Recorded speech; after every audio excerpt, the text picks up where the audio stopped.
அப்படி நான் பெற்ற அனுபவங்களில் அவர் தயாரித்திருக்கக்கூடிய, அவர் இயக்கி இருக்கக்கூடிய பட்டுக்கோட்டை கல்யாண சுந்தரம் அவர்களை பற்றிய ஆவணப்படம் மிக முக்கியமானது.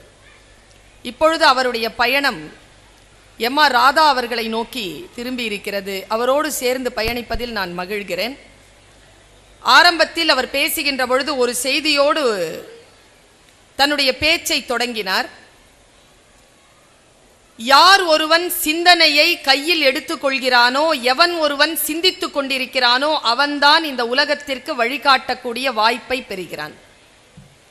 அவன்தான் அடுத்தவர்களால் பின்பற்றக்கூடிய வாய்ப்பை பெறுகிறான். அவன்தான் அடுத்தவர்களை மகிழ்விக்கக்கூடிய வாய்ப்பை பெறுகிறான் என்று அவர் சிந்தனையை முன்வைத்தார்கள். நான் யோசித்து பார்க்கிறேன், ஒரு மனிதனுடைய ஆக பெரிய சாதனை எது என்றால் சிந்தித்துக் கொண்டிருத்தல் தான். எவன் ஒருவன் சிந்திக்கிறானோ